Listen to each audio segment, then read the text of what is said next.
All right, so what we're looking at today is storms. All right.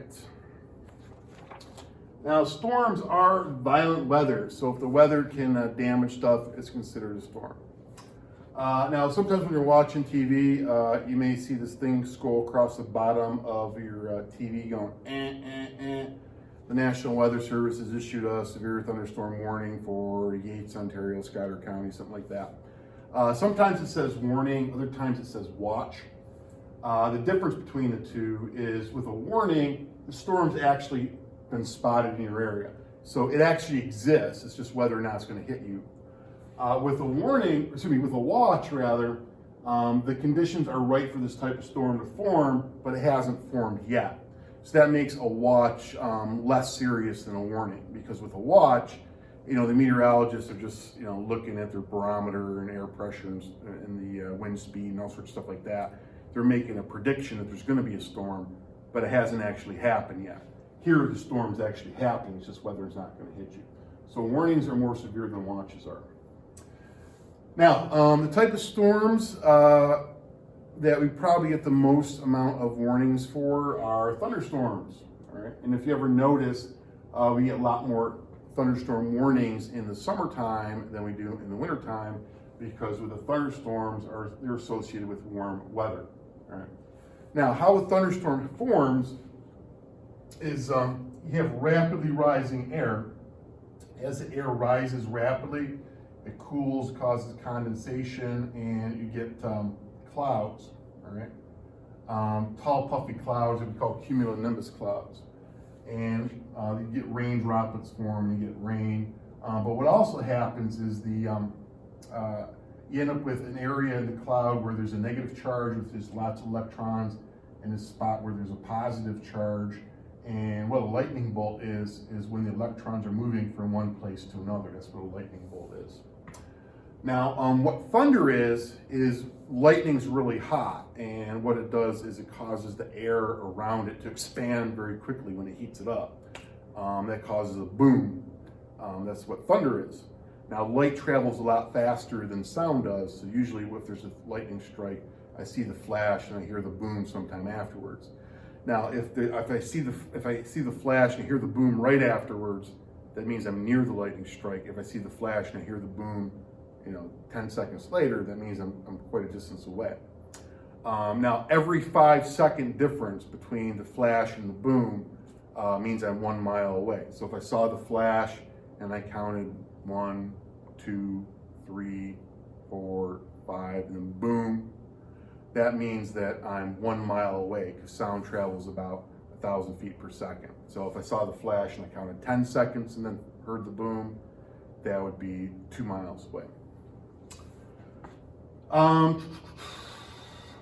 Now, when thunderstorms frequently happen, usually in late afternoon and over land, because it's the hottest time of the day. And again, thunderstorms are caused by warm temperatures. Another place where they can form is on the edge of a cold front. What happens is if I have some warm air here, I have a cold air mass comes in like this, kind of bulldozes its way through, and it can cause that air to rise up very quickly. That can result in thunderstorms as well. If you ever notice with a thunderstorm, the rain droplets are quite large. The reason being is when the rain falls, these updrafts can be really strong, and that little rain droplet gets blown up here, picks up more moisture, can fall, get blown back up here, picks up more moisture and falls, and so forth. So that's why until it gets so big that it can't stay suspended anymore and it falls from the sky. Now, if the temperatures up here are freezing, then that can fog, pick up more moisture up here and freeze, fog is blown back up here, picks up more moisture and freeze, and then eventually it falls out. That's what a hailstone is. Now, the stronger these updrafts are, the more times it can go around before it falls to the ground. So if these are really strong updrafts, sometimes those hailstones could be quite large. The record for a hailstone is about the size of a softball or a grapefruit. Around here, we don't normally get things that bad, but we have gotten some decent sized hail before. One example,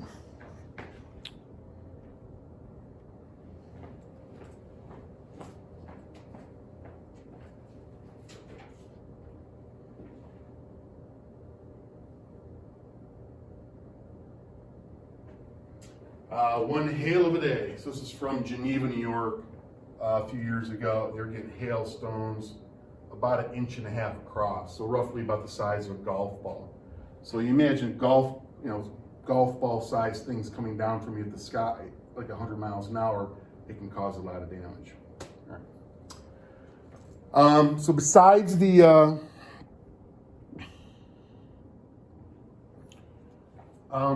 lightning and the potential hail and the wind, the thing that probably causes the most amount of damage with a thunderstorm are the strong winds. Because the lightning only hits things here and there, but the wind usually covers the whole area, so it can knock down a bunch of trees and power lines and all sorts of stuff like that. All right, tornadoes or twisters, a lot of times happen in the same conditions that thunderstorms do. They can happen along cold fronts just like thunderstorms do. All storms have low pressure. Tornadoes have extremely low pressure. A tornado's strength is based on its wind speed. An EF0 tornado might be like 70, 80 miles an hour. F5 would be like 300 miles an hour. So that'd be like the strongest ones right there. Now, what determines whether you're going to have really nasty conditions here is if you're having a cold front. Now, remember, here's station models. Here's a little shaft telling me the wind direction. So the wind's coming from this way, going that way. So I got cold air going into warm air. So like this one here, I only have a 9-degree difference in temperature from here to here. So with the cold front, I'm going to have rain and stuff there, but it's probably not going to be too bad. Where this guy here, here's the front right there, and I have 31 degrees and 81 degrees. So I have a huge difference in temperature right there. That's going to mean the air is going to like shoot right up very quickly. So this would result in really severe thunderstorms and probably tornadoes too. So the bigger the difference in temperature on either side of a cold front, the worse the storm's going to be. All right, now, the place in the world that gets the most amount of tornadoes is like Oklahoma, northern Texas, that way. And the reason being is you have this really cold air from Canada meeting up with this warm, moist air from the Gulf of Mexico. So really cold air meeting really warm air, you get the front there, and it can result in a lot of tornadoes. Around here, we don't get a ton of tornadoes, but we do get sometimes.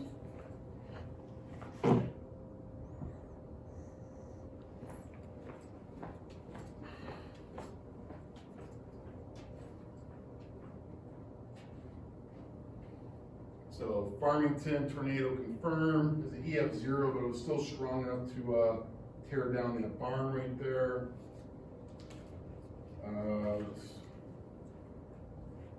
Weak tornado causes severe damage on Canandaigua Lake. Tornado takes on Canandaigua Lake. So it hit a yacht club and destroyed a bunch of boats and disappeared. It sounded like a freight train, small tornado, confirmed in Ontario County.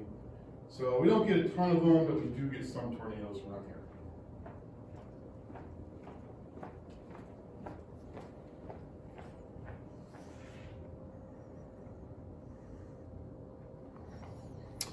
All right, hurricanes. All right, hurricanes form, the hurricanes that affect us on the East Coast, they form off the west coast of Africa in late summer, because what makes a hurricane happen is warm water. So if you look at the map over here, the hurricanes that affect us on the East Coast originate from over here, just west of Africa. They form over the warm water there, and then they blow this way up to around Florida. And then either they'll turn and go up the coast like that, or they'll keep on going straight and hit like Texas, Louisiana, over there someplace.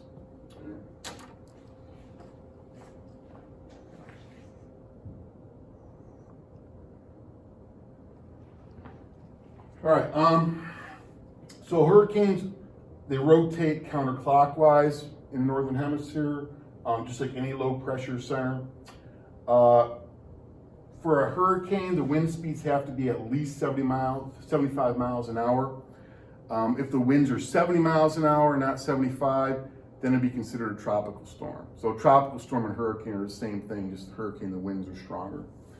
Then hurricanes have the classification system similar to tornadoes based on their wind speed. So 75 miles an hour would be like the weakest hurricane. Maybe category 1 hurricane. Now hurricanes are a much larger feature than tornadoes. Hurricanes can be hundreds of miles across. What feeds a hurricane is warm water. So what kills off a hurricane is once it hits land, it's cut off from its energy supply. So hurricanes start to die out pretty quick once they hit land. Or when it turns north and it starts going over colder water, they'll start to fizzle out that way too. But that's how hurricanes end. With hurricanes, it's not the wind or the rain that causes the most amount of deaths. What causes the most amount of deaths is the storm surge, which is like flooding. When the storm hits the coast, the level of the ocean goes up some. Now, if the storm surge hits at low tide, it doesn't result in as much flooding. But if the coastal area is experiencing high tide, where the water is already several feet higher, then you have a storm surge on top of that. That's what can cause a lot of damage, and that's what can kill a lot of people. But nowadays you don't have as much because there's lots of warnings, and they'll come around and tell people there's a hurricane coming, and people usually evacuate. Only like if you're stupid are you going to stick around after all the safety people are telling you that you need to leave. Now with hurricanes, in the center of them they have something called an eye, and in the eye of a hurricane, the weather conditions are very calm and nice. So like over here, it's a hurricane. Over here, it's a hurricane, and there's a little calm spot in the middle. And actually, the eyes used to be responsible for a lot of deaths back in the day, because what would happen is people get hit by this part of the hurricane, and then they get to the eye, and they think everything was over with, so they start going outside and doing stuff, and then bam, they hit with the backside of the hurricane. But again, we know more about hurricanes now, and with weather predictions and so forth and warnings, so that doesn't happen as much anymore. Hurricanes cause a lot more damage than tornadoes do for a few reasons. One, tornadoes are relatively small. A tornado might be like a couple hundred feet across, where hurricanes are really big things and can be hundreds of miles across. Another thing with tornadoes is tornadoes don't last that long. A tornado might last 10, 15 minutes or so, where a hurricane can exist for like a week or so, week and a half, something like that. They travel very slowly, and they don't stay over one spot the whole time. They move, but still they exist for a long period of time, so they can cause lots of damage. All right, so that's hurricanes. Next up, blizzards. All right, now in upstate New York here, we get lots and lots of snow, but not much of that snow is a result of blizzards. Most of the snow we get around here is lake effect snow. Blizzards, you have to have heavy snow. To be a blizzard, you have to have heavy snow and at least 35-mile-an-hour winds. All right, so we don't normally get the wind. We get the lots of snow part, but we don't normally get the strong winds part. What we do get, maybe a couple times a year or so, we get something called a nor'easter, which is this low pressure center system that goes up the East Coast, and that can result in a blizzard with lots of snow. Because what happens is the air rotates counterclockwise like this, and you have all this moisture coming off the Atlantic Ocean combining with this cold air from Canada, and it creates lots of snow, and you can get blizzards with nor'easters. But again, most of the snow that we get around here is the result of lake effect. All right, so that is storms.